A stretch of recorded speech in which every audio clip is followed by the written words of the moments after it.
This video is going to explain how I trained over 18 riders for the Grassroots Hard Enduro series over here in Australia. So I'm going to go through the three main areas that I use to train the Grassroots riders and also give you some examples of things that you can do to implement into your training so that you can perform better when you go and race. For those of you that are new to the channel, my name is Andrew Hammer. Struggled with riding and racing fitness for about 14 seasons of racing, and hopefully by putting these videos together, more of you can enjoy your riding. So area one, I'm going to explain each section. I'm going to explain why it's important and then how to implement it.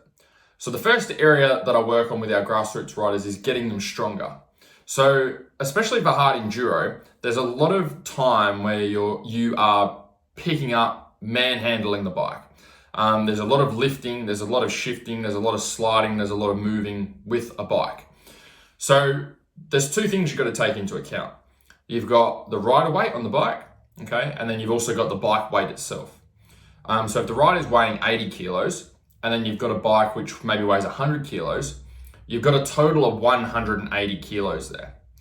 So for a grassroots round, riders might be riding from anywhere from say 3 to 5 hours. So you've got to be able to manhandle 180 kilos for a period of 3 to 5 hours. And that's a long time to be able to move that sort of weight So in your training, you need to make sure that you've got something in there to be able to help you to get stronger. Because the stronger you can get yourself, the lighter you can get the bike to feel. And if you can get the bike to feel lighter, you're going to use a lot less energy when you're picking it up and moving it while you're riding. If you can do that and use less energy, just means you've got more energy left for the back end of the race rather than using it all at the start or one particular tough section. So how do you actually build the right type of strength without getting too big and bulky and having issues with arm pump? So what you want to use is what's called multi-joint movements with a barbell, okay, a weight bar. So a multi-joint movement is a movement which uses multiple joints in the one movement. So I'll give you an example. Could be like a back squat with the barbell, could be a deadlift with the barbell, could be a bent over row with the barbell, could be an overhead press with the barbell. And so the reason that we want to use a barbell and not use machines is because, when we use a bar, our body has to create its own stability, okay? Your body has to balance and create its own stability with the bar on your back. And so that challenges your body a lot more. Whereas when you're on the machines create a lot of that stability and balance. And that's the reason that if you get on the leg press machine, you can do a shit ton more weight than what you can do if you squat a weight, is because a lot of that instability is taken out of the movement through the machine. So for riding and racing, obviously you don't have anything there to support you, you've just got the bike. You have to create your own balance. So that's why the weight bar is important to use in comparison to using machines. So to get started, like you could start off with, say, doing sets of 12 or doing sets of 15 with some back squats and deadlifts and getting comfortable with those movements and increasing the weight. And then you can go from there, and that'll at least give you a starting point. But as I said, the stronger you can get yourself, the lighter the bike's going to feel, the lighter you can get the bike to feel for a hard enduro, the less energy you're going to be using as you're going through the race. Second thing is cardio, okay? So the second thing I work on with the grassroots guys is making sure that they have a really, really good cardio system, but taking into account that there's two types of cardio that they need.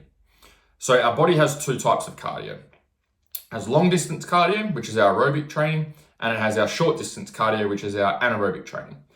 Now for a hard enduro event, riders need both, okay? And the reason that they need both is because they need long distance cardio to make sure that they can move for a 3 to 5 hour period of time and be able to breathe and be okay with that.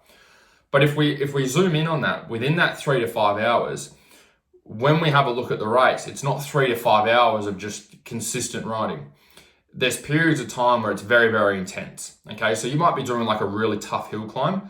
You're really muscling the bike around. You've had to get off and move it around a few times, or you've dropped it a few times and had to pick it up. And it takes a lot out of you. It takes a lot of effort and a lot of energy, okay? It causes a lot of fatigue. But then once you get past the hill climb, then you might have like a little fire trail or a little, single trail section before you get to the next section. So you get a little bit of a breather.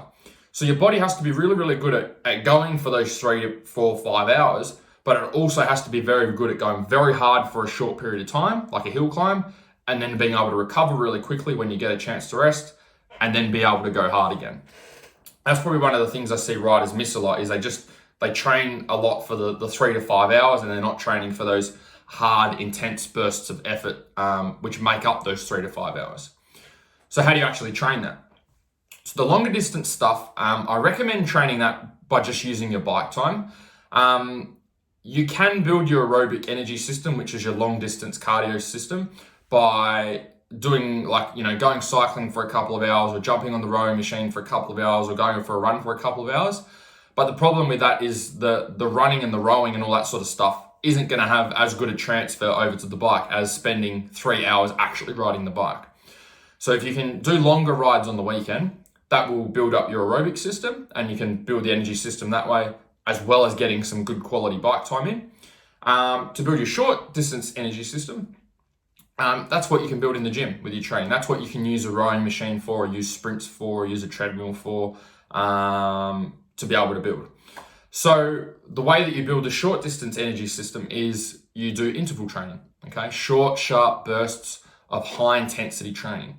So if you're getting on a rowing machine and you want to work on your short distance cardio, you might do a minute on, flat out, as hard as you can go, followed by a minute rest. And the important thing with that is making sure for that minute on with the rowing is that you're going hard, you're giving that 100%.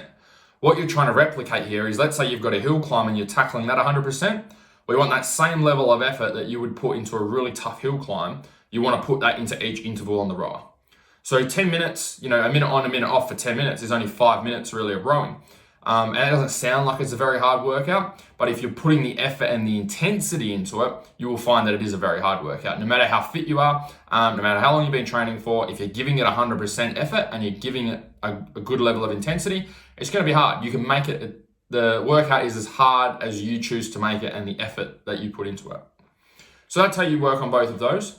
The other way that you can work on the short distance cardio is if you do some sprint work on the bike as well. If you want to train it on the bike, you could go to a motocross track and do a few laps, or if you've got a sprint track that you can do through the bush, then that's another way that you can do it as well.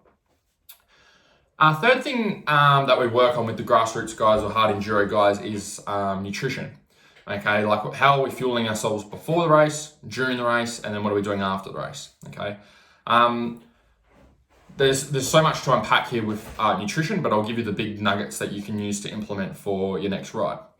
So pre-workout or pre-riding, okay, so the morning of riding and 3 to 4 hours before riding, first thing you want to do is make sure that you're getting in a good quality, getting in a source of protein, but also getting in some good quality complex carbs.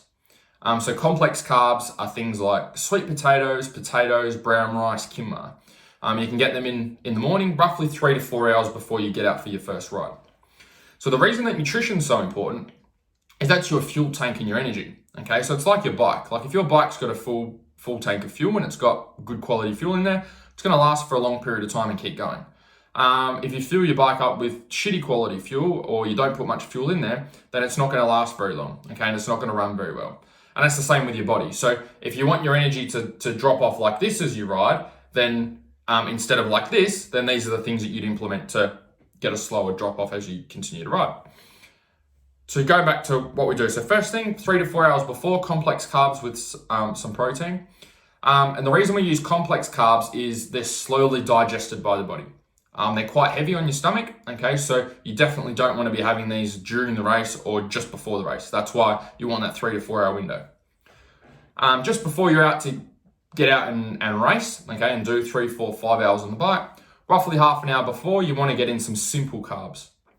So it could be like an energy gel, it could be a piece of fruit or a couple of pieces of fruit, or it could be like having half a bottle of Powerade, which is also high in carbohydrates. So that's pre-riding. During riding, you should have done all the hard work beforehand with your nutrition to get your body topped up, and it should be at 100%. So all we're doing during the race is just every time the tank drops, we're just topping it back up to 100%. And the best way to be able to do that is for every hour of riding that you do, you want to make sure that you have 30 to 45 grams of carbs. So you can use a carb gel, you can use a Powerade, you can use pieces of fruit. And you also want to make sure that you're getting in roughly 15 grams of protein, which is about a scoop of protein, preferably whey protein. So for every hour, you can do that. If you're coming back to the car, or you're doing laps of a particular circuit or loop, and you can come back to the car, then you can just mix those shakes up so they're ready to go, or have someone else get them ready for you. If not, if it's a longer ride or a longer race and you're not coming back to the car as frequently, then stick everything in your Camelback. Okay, put your protein powder in your Camelback, put your carbohydrate drink or Powerade in your Camelback, and use that then as your fuel source. So you've got your nutrients coming in as you're riding without taking any extra time or having to stop riding to try and get some fuel in. And you're keeping yourself hydrated all at the same time. Post-race then, after the race, if it's a multi-day event, or if you just want to make sure that you're good to go for the next day of training and get back in the gym, then make sure that you have a protein shake after your riding and racing as well to help your body to recover. And then have a nice big dinner. Proteins, fats, carbs, good quality food, plenty of veggies in there with micronutrients to help your body recover, and give it the tools that it needs to get ready to get back to training on Monday. If you'd like some help with this stuff, feel free to apply for my Faster Laps program below.